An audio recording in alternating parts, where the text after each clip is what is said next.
Hello everyone, welcome to my channel and today we are going to discuss a topic Jean-Jacques Rousseau. Jean-Jacques Rousseau जो थे वो एक philosopher थे जिनका बहुत ही बड़ा एक रोल था फ्रेंच रेवोल्यूशन में भी। और देखते हैं कि ये जो रूसो थे ये इनका जो जन्म हुआ वो स्विट्ज़रलैंड के जेनेवा में हुआ। जेनेवा एक छोटा सा शहर है स्विट्ज़रलैंड का, वहाँ हुआ ऑन 28 जून 712 में। अब देखते हैं इनकी जो फ़िलॉसफ़ी है वो क्या कहती थी। तो जो रूसो की फ़िलॉसफ़ी है, इनका मानना था कि material world is real world. Material world means जो हमारा फिज़िकल वर्ल्ड है या फिर हमें जो फिज़िकली दिख रहा है वो ही ट्रू है, वो ही रियल है। और ये मानते थे that nature alone is the source of all knowledge. अगर हमने नेचर को देख लिया, नेचर को अच्छे से जान लिया तो हमने दुनिया की सारी नॉलेज मिल जाएगी। Nature alone is the source of all knowledge. हमें नेचर ही सारा ज्ञान दे देती है, ऐसा रूसो का मानना था। और ये किसी भी तरह की जो सुपर नेचुरल पावर्स होती हैं उन पे बिलीव नहीं करते थे। ठीक है, किसी भी तरीके की सुपर नेचुरल पावर पे बिलीव नहीं करते थे और मानते थे कि हमारा जो फिज़िकल बॉडी है जो हमें दिख रही है अभी, वो ही रियल है। क्या है? वो ही रियल है, लेकिन जो हमारी सोल है वो उसका कोई मतलब नहीं है। जब हम मर जाते हैं तो फिर वो सारी चीज़ें जो हैं वो ख़त्म हो जाती हैं। ऐसा इनका मानना था कि मतलब ऐसा नहीं, हम आज मानते हैं कि हमारी जो सोल है उसके बाद भी एक वर्ल्ड होता है ना। लेकिन इनका ऐसा कुछ नहीं मानना था। इनको जो फिज़िकली दिख रहा है वो ही रियल था, वो ही रियल है, ऐसा रूसो का कहना है। और इनके जो एजुकेशनल थॉट्स हैं कि कैसे हमें एजुकेशन कैसे प्रोवाइड करवानी चाहिए स्टूडेंट्स को, तो वो हैं कि nature is pure, simple, beautiful और प्लीजेंट। वो कहते हैं कि जो हमारा नेचर है वो प्योर है, सिंपल है, ब्यूटीफुल है और प्लीजेंट है, मतलब बहुत ही ज़्यादा शांतिपूर्ण है, शांति से भरा हुआ है। लेकिन हमारी जो सोसाइटी है is full up with several defects. वो बहुत ही ज़्यादा डिफेक्टिव है। हमारी जो सोसाइटी है वो बहुत ही ज़्यादा डिफेक्टिव है और जो हमारा नेचर है वो पूरी तरीके से प्योर है। अगर हमें बच्चों को नॉलेज देनी है, उनको एजुकेट करना है, तो वो हम उनको सोसाइटी के द्वारा ना करा कर नेचर के द्वारा कराएं। नेचर को ही वो सारी जिम्मेदारी दे दें बच्चे को एजुकेट करने की। और इनका कहना है man's sense organ are the gateway of knowledge. Sense organ जैसे हमारी टंग है, हमारी आइज़ हैं, हमारी स्किन है, जितने भी हमारे सेंस ऑर्गन्स हैं, बेसिकली हमारे 5 सेंस ऑर्गन्स होते हैं ना। तो उन्होंने कहा है कि ये गेट वे है नॉलेज का। मतलब जो बच्चा एक्सपीरियंस करता है, जैसे उसने छुआ, टच किया है ना, स्किन भी हमारा एक सेंस ऑर्गन है ना, तो उसे वो चीज़ उसने एक्सपीरियंस की, उसने कुछ देखा, आँखों से देखा। Eyes is also a sense organ. तो उसने देखा तो वो भी उसने एक्सपीरियंस किया। तो उन्होंने कहा है कि sense organs are the gateway of knowledge. Knowledge का गेट वे हैं हमारे सेंस ऑर्गन। और education by sense organ is true education. जो हमारी सेंस ऑर्गन द्वारा जो हमारी एजुकेशन होती है, जो नॉलेज हमें मिलती है, वो ही ट्रू एजुकेशन होती है। और प्रिंसिपल क्या थे इनके एजुकेशन के? Rousseau lays stress on physical environment. Physical environment पे इन्होंने बहुत ज़्यादा एम्फसाइज़ किया। इन्होंने कहा कि बच्चे का जो करिकुलम होना चाहिए, जो सिलेबस होना चाहिए, वो हर बच्चे का अलग अलग होना चाहिए। मतलब एक ही सिलेबस सारे बच्चों को, एज ग्रुप के, जो सेम एज ग्रुप के बच्चे हैं उनके लिए नहीं होना चाहिए। उनकी अलग अलग नीड्स को देखते हुए उनका जो सिलेबस है वो सेट करना चाहिए। इनका ऐसा मानना था। और Rousseau accords an important place in the children education. हाँ, तो जैसा हमने आइडियलिज़म में देखा कि जो टीचर है उनको मेन रोल दिया जाता है कि बच्चे की परवरिश कैसे करनी है, उसको सिखाना कैसे है। तो आइडियलिज़म में टीचर को बहुत बड़ा एक रोल दिया जाता है। लेकिन हम नेचुरलिज़म में देखेंगे कि ये टीचर को, मतलब टीचर को नहीं, चाइल्ड को बहुत ज़्यादा इम्पॉर्टेंट प्लेस देते हैं नेचुरलिज़म में। और रूसो कहते हैं कि हम जो education according with nature of the child, की अभी हमने बात की कि बच्चे को ऐसी एजुकेशन दी जानी चाहिए जैसी उसकी नीड हो। जैसे हर बच्चे की अपनी अपनी अलग अलग नीड्स होती हैं, ठीक है। तो इनका कहना है हर बच्चे की उसकी नीड के हिसाब से उसको एजुकेशन देनी चाहिए। और बच्चे को इन्होंने freedom in education of the child, इन्होंने पूरी खुली छूट दे दी है। मतलब इन्होंने कहा एकदम फ्रीडम मिलनी चाहिए चाइल्ड को कुछ भी सीखने के लिए, उसको किसी भी तरीके से पनिश नहीं करना चाहिए, उनको पूरी छूट दे देनी चाहिए और वो अपने आप से ही सीखेंगे। ठीक है। तो इन्होंने बच्चे को फ्रीडम देने की बात की है। और इन्होंने एक बहुत बड़ी बात है, इन्होंने कोई भी सिग्निफिकेंट प्लेस नहीं दिया है बुक को।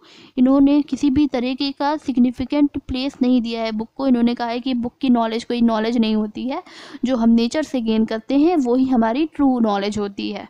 सो यहाँ पे अब हम लोग देखेंगे कि एम्स ऑफ एजुकेशन, इनके एम्स ऑफ एजुकेशन क्या है। तो इन्होंने जो बच्चे की जो मतलब स्टूडेंट की जो लाइफ है, उसकी जो एजुकेशन है, उसको 4 पार्ट्स में डिवाइड किया है। जैसे 0 to 5 मतलब बर्थ से 5 ईयर्स तक की, फिर चाइल्डहुड मतलब 5 to 12 तक की, बॉयहुड मतलब 12 to 15 ईयर्स, और एडोलसेंस जो है वो 15 to 20।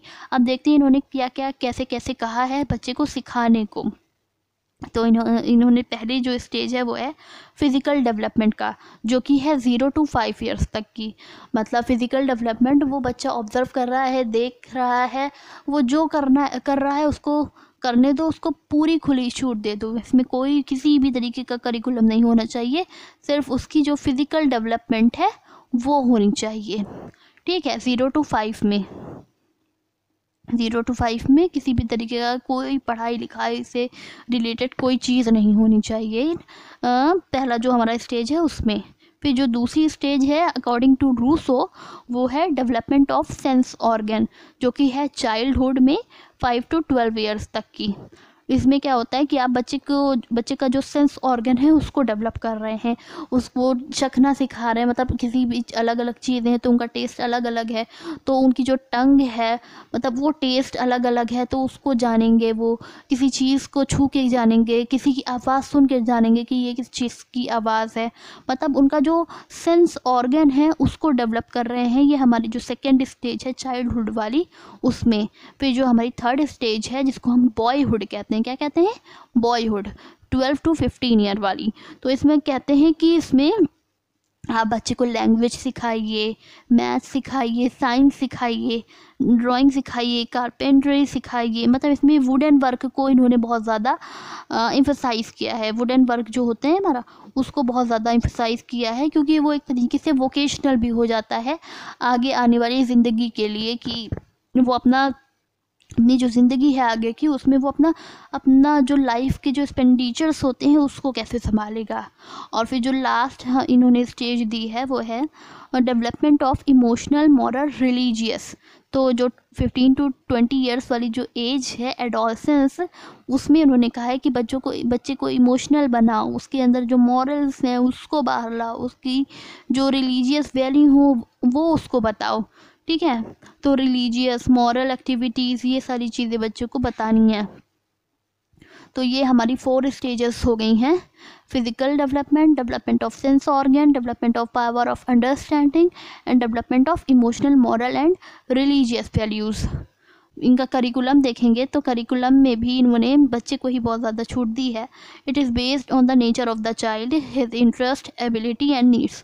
मतलब बच्चे की क्या एबिलिटी है, क्या नीड है और उसका क्या इंटरेस्ट है, उसके हिसाब से उसका करिकुलम डिसाइड होना चाहिए, ना कि उसकी एज के हिसाब से। मतलब उसका मतलब अगर एज ग्रुप के बच्चे हैं तो उनका एक सेम करिकुलम नहीं होना चाहिए। जैसे एक बच्चा है उसका अलग इंटरेस्ट है, दूसरा बच्चा है उसका अलग इंटरेस्ट है, ऐसे बहुत सारे अलग अलग बच्चे हैं, तो उन सब का जो करिकुलम हो वो उनके हिसाब से डिसाइड हो, ना कि एक रिजिड सा करिकुलम दे दिया और सारे जो बच्चे हैं वो उसी सेम चीज़ को पढ़ेंगे, उसी सेम चीज़ को सीखेंगे, चाहे उसमें उनका इंटरेस्ट हो या ना हो। ऐसा नहीं करना है। इसमें इनकी अकॉर्डिंग, रूसो के अकॉर्डिंग बच्चे के इंटरेस्ट के हिसाब से उसका करिकुलम सेट करना चाहिए। It lays stress on subjects that are helpful in preservation. मतलब जो आगे के चल के काम आए ऐसे चीज़ें सिखाएं, ना कि ऐसी जो हम आज पढ़ रहे हैं बस आज के लिए है, अभी के लिए है और आगे उसकी कोई वैल्यू नहीं है। इट स्ट्रेस बेसिक साइंस सिखाने पे भी इन्होंने एम्फसाइज़ किया है, और बहुत ज़्यादा एम्फसाइज़ किया है फिज़िकल और हेल्थ एजुकेशन और फिज़िकल एजुकेशन देने पर भी इन्होंने बहुत ज़्यादा एम्फसाइज़ किया है। अब इन्होंने एक बहुत अच्छा कॉन्सेप्ट दिया है, अच्छा मतलब बहुत फेमस है जो इनका, वो है निगेटिव एजुकेशन, जो आपने बहुत बार सुना होगा कि रूसो की निगेटिव एजुकेशन क्या है। तो वो ये जो उन्होंने अभी तक बातें की हैं वही सब है कि बच्चों को बहुत ज़्यादा बुक में नहीं घुसाना है और उनको बहुत ज़्यादा फॉर्मल लेसन्स नहीं देना है, कोई भी किसी भी तरह की हैबिट फॉर्मेशन नहीं करना है ना। तो ये सारी चीज़ें हैं हमारी निगेटिव एजुकेशन में। जैसे उनको कोई तरह किसी तरह की टाइम सेविंग नहीं करनी है उनके साथ। इसमें थोड़ा सा समझते हैं कि निगेटिव एजुकेशन है क्या। निगेटिव एजुकेशन में इन्होंने कहा है कि नो टाइम सेविंग, किसी तरीके की टाइम सेविंग नहीं। मतलब अगर हम आज देखेंगे, आज के टाइम पे अगर हम देखेंगे तो जैसे ही बच्चे 3 साल के होते भी नहीं हैं तो जो माँ बाप होते हैं वो सोचते हैं कि कितनी जल्दी से जल्दी हम अपने बच्चे का एडमिशन करा दें कि उसका आगे का टाइम सेव हो और उसको आगे की जो लाइफ हो वो जल्दी शुरू कर सके, मतलब ज़्यादा इजी हो, वो उस एज ग्रुप से पहले ही, मतलब समझ रहे हैं ना कि आजकल के जो माँ बाप हैं वो अपने बच्चे का एडमिशन बहुत जल्दी करा देते हैं। 3 भी नहीं हो पाता है कि उनकी एज 3 हो जाए, उससे पहले ही वो बहुत ज़्यादा परेशान होते हैं अपने बच्चे का एडमिशन कराने के लिए। तो इसमें टाइम सेविंग कहा गया है कि आप ना करें, अपने बच्चे को इतना टाइम सेव ना करें कि उसकी जो दिमागी हालत है वो पहले से ही ख़राब हो जाए, वो इतना अच्छे से डेवलप ना कर पाए, अकॉर्डिंग टू रूसो उन्होंने कहा है। फिर no book learning, no habit formation, किसी भी तरह की हैबिट नहीं बनानी है, no moral education, no formal lessons, no social education. तो इन्होंने कहा है कि आपको जो भी सीखना, जो बच्चा सीखना चाहता है या फिर जो भी वो सीख सकता है वो नेचर उसे सिखा देगी। आपको अलग से उसको हैबिट बनाने की ज़रूरत नहीं है, उसको अलग से आपको मॉरल सिखाने की ज़रूरत नहीं है, अलग से उसको लेसन्स देने की ज़रूरत नहीं है। जो हमारा जो नेचर है, हमारी जो प्रकृति है, वो उसको खुद ही सिखा देगी जो उसको सिखाना है। तो यहाँ पे बस यही था कि हमारी जो नेगेटिव एजुकेशन है वो यही थी कि बच्चे को अलग से कुछ नहीं सिखाना है, वो नेचर उसको सब सिखा देगी। अगर बच्चा कुछ गलत कर रहा है तो वो जो नेचर है उसको सही कर देगी, उसे दंड दे देगी और फिर बच्चे को पता चल जाएगा कि कौन सी चीज़ सही है और कौन सी चीज़ गलत। तो पॉजिटिव एजुकेशन हम देखते हैं आज की जो फॉर्मल एजुकेशन है वो कि करिकुलम अच्छे से बना दिया, ये चीज़ें करनी है, ये चीज़ें नहीं करनी है ना। तो ये सारी चीज़ें हमारी पॉजिटिव में आ गई, और तब भी यही चलता था रूसो के टाइम में, उसको ही पॉजिटिव कहा जाता था। तो इन्होंने अपनी जो सिस्टम बनाया तो उसको उन्होंने निगेटिव नाम दे दिया, इसलिए उसको उन्होंने निगेटिव नाम दे दिया। और उसमें उन्होंने कहा कि बच्चे को नेचर के साथ छोड़ दो, वो उसको सब कुछ सिखा देगी। फिर अब ये रूसो की जो बुक है एमील, आपने नाम सुना होगा, एमील नहीं सुना तो सुन लीजिए। इनकी एक बुक इन्होंने लिखी थी एमील। तो उसमें ये एक जो बच्चा है इसकी कहानी है, इसकी जो एजुकेशन है उसके बारे में ये कहानी इन्होंने लिखी है, इन्होंने बताई है। इसका जो पर देख लीजिए, जीन जैक रूसो की बुक है एमील। तो इसमें इन्होंने बच्चे की डेवलपमेंट की, जो एमील है उसकी एजुकेशन डेवलपमेंट कैसे हुई, ये सारी चीज़ें। जैसे ये हमारी इनकी बुक इन्होंने लिखी एमील, ठीक है, एमील इनकी बुक है। तो उसके 5 पार्ट्स हैं, 5 पार्ट्स हैं। तो इन 4 पार्ट्स में इन्होंने एमील के बारे में बताया कि एमील की डेवलपमेंट कैसे हुई, है ना। जो अभी हमने ऊपर कुछ 4 स्टेजेस बात की थी ना, 0 to 5 और फिर 5 से 12 वाली, तो वो ये 4 स्टेजेस हैं, 1 2 3 4, ठीक है। उसमें इन सब की बातें की। और ये जो लास्ट वाला पार्ट था वो है सोफिया का। सोफिया कौन है?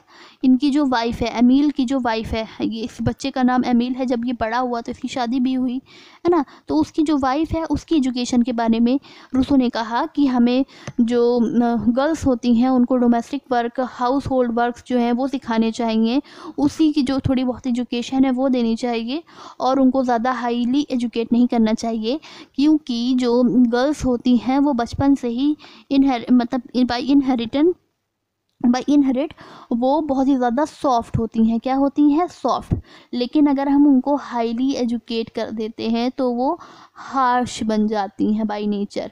क्या बन जाती हैं? हार्श। ऐसा मानना था रूसो का ऐसा मानना था, ठीक है।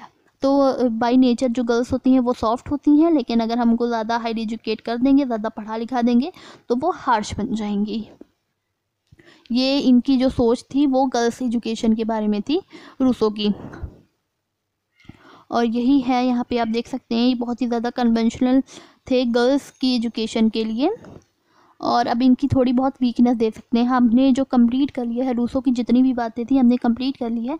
अब थोड़ी सी वीकनेस देख लेते हैं रूसो की कि क्या क्या कमी हम इनकी निकाल सकते हैं, इनकी जो फिलॉसफी है या फिर इनका जो नज़रिया है उसके अंदर हम लोग क्या कमी निकाल सकते हैं। तो पहला, naturalism is in its extreme from neglect book and other medias. मतलब ये बुक को बहुत ज़्यादा निगलेक्ट करते हैं, जो आज के टाइम में बिल्कुल भी प्रैक्टिकल नहीं है। तो ये इनका एक ड्रॉबैक हो गया, ठीक है। और फिर उन्होंने physical nature alone sufficient for providing education. इन्होंने कहा कि जो फिज़िकल नेचर है वो ही अकेले ही सफिशिएंट है एजुकेशन को प्रोवाइड करने के लिए, जो कि बिल्कुल ही ज़्यादा गलत है। जैसा अगर हमारे पास बुक नहीं होगी, हमारे पास कोई करिकुलम नहीं होगा, तो बच्चा पढ़ेगा ही नहीं, बच्चा अपने आप से कुछ नहीं सीखने वाला है। थोड़ा बहुत